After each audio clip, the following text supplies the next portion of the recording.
Buenos días. El día de hoy voy a hablarles de las estrategias didácticas para la investigación. Antes que nada, quiero decirles que las estrategias didácticas tienen un concepto muy especial, porque se entiende por estrategia aquel grupo de acciones, técnicas o procedimientos que se realizan a corto, mediano y largo plazo. Así que para entender las estrategias didácticas es necesario que las encuadremos en ese esquema de corto, mediano y largo plazo. Así que con este concepto vamos a analizar las principales estrategias didácticas de la investigación. Hemos de decir que la investigación es un proceso muy largo. Por este motivo, hablar de estrategias didácticas en lo general, pues nos implicaría muchísimo tiempo y requeriríamos de recursos adicionales para explicitarlas.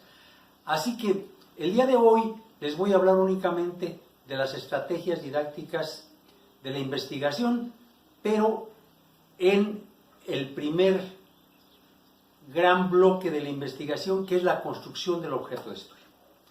Para empezar, hemos de decir que hay una técnica fundamental y muy importante para iniciar un proceso de investigación. Esta técnica es una técnica a la que yo llamo redacción libre del problema. ¿En qué consiste? Consiste en que se pida a los estudiantes que hagan una redacción libre del problema de investigación que piensan abordar. Esta redacción libre debe extenderse a lo largo de una cuartilla y media o máximo 2 cuartillas. Una vez que se ha hecho la descripción libre, se regresa al estudiante a que haga un análisis de su texto y allí descubra cuál es el enfoque que intuitivamente él está abordando en su problema de investigación. Ese enfoque puede ser de 4 tipos. Puede ser empírico-analítico, o como lo conocemos ordinariamente en el paradigma cuantitativo. Puede ser cualitativo-etnográfico, o como se le conoce en el ambiente investigativo.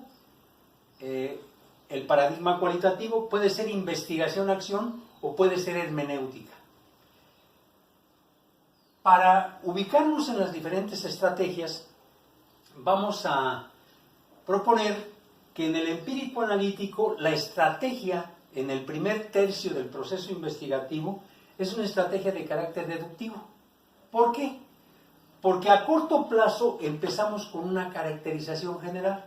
¿En qué consiste la caracterización general?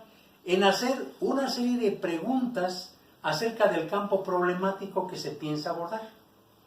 Estas preguntas pueden ser de diferentes tipos y pueden ir dirigidas a diferentes aspectos del campo problemático. De esta problematización general se pasa entonces a mediano plazo a un análisis de causa-efecto de todos los factores que intervienen dentro del campo de estudio. Ya que vimos el análisis de causa-efecto, nos vamos a plantear nuestro problema de investigación. Es importante decir que en la problematización general se hacen preguntas no dirigidas, sino que se hacen preguntas espontáneas acerca de cualquier factor o cualquier elemento que se mueve dentro del campo problemático. En el análisis causa-efecto ya se hace un análisis muy concreto donde se pueden ver los causas y los efectos que se dan dentro del campo problemático. Causas y efectos. ¿Por qué? Porque en la investigación cuantitativa lo que se busca es explicar los problemas de investigación en términos causa-efecto. Así que al hacer el análisis causa-efecto, nosotros estamos articulando causas y efectos que se dan dentro del campo problemático. Una vez que ya hice un análisis de las diferentes causas y efectos dentro del campo problemático, me voy a la problematización de la investigación, que no es otra cosa que seleccionar aquella causa o aquel efecto que yo quiero estudiar en mi investigación o en mi problema de investigación, ya concretamente en lo cuantitativo. En el paradigma cualitativo, con su enfoque cualitativo etnográfico, la estrategia es de carácter inductivo. ¿Por qué? Porque yo empiezo haciendo un vagabundeo. ¿Qué es un vagabundeo? Es que yo haga un recorrido por el campo problemático, todavía sin preguntas, sino que dejo que mi intuición, que mi empatía y que mi sensibilidad se acerquen a los diferentes elementos y factores que se mueven dentro del campo problemático. De ahí hago una serie de preguntas iniciales. Estas preguntas iniciales es que yo me vaya haciendo cuestionamientos acerca de aquellas cosas que van surgiendo a lo largo del vagabundeo. De las preguntas iniciales, yo selecciono aquellas que se centran en el mayor punto de mi interés. Entonces, de las preguntas iniciales, saco un listado de preguntas específicas. Estas preguntas específicas me permiten hacer un recorte del campo problemático y cuadrar de manera más concreta mi interés en aquello que más me importa. Cuando ya tengo mis preguntas específicas, voy descartando hasta quedarme con una sola pregunta específica que es la que más me interesa y a partir de la cual voy a hacer mi construcción del objeto de estudio. En la investigación-acción viene una estrategia dialéctica. ¿Por qué dialéctica? Porque va de los intereses personales del investigador en la dialéctica con el equipo de investigación. Siempre se va a dar ese proceso. Es decir, el investigador plantea al equipo sus intereses y el equipo, en contraparte, plantea sus intereses. Y de esa dialéctica es como se va tejiendo el proceso de la investigación-acción. Así que en investigación-acción empezamos con un proceso de sensibilización a corto plazo. En el proceso de sensibilización, lo primero que se busca es que cada uno de los miembros del equipo plantea sus problemas sentidos. Es decir, para mí el problema más importante es la lectura, para otra persona pudiera ser la matemática, para otra persona pudiera ser los valores, para otra persona pudiera ser la disciplina. Todos vierten sus preocupaciones al interior de la mesa de discusión y de allí se van seleccionando aquellas problemáticas que son de interés común. A eso se le llama sensibilización. De allí de la sensibilización, y una vez que ya seleccionamos una temática específica del campo problemático, tomamos esa temática y empezamos a hacer preguntas indiciarias. ¿Por qué se llaman preguntas indiciarias? Porque cada uno de los miembros del equipo señala con el índice aquellas preguntas que surgen de la temática que el equipo seleccionó. Por eso se llaman preguntas indiciarias, porque señalan con su índice para que todo el equipo escuche sus planteamientos. De las preguntas indiciarias surge la socialización de la problemática. Es decir, una vez que hicimos las preguntas en equipo, ahora vamos descartando aquellas que nos son menos relevantes y nos vamos centrando en aquellas que son sustanciales y que nos interesan a todo el equipo. A partir de esa socialización de la problemática central del equipo, se construye el objeto de estudio.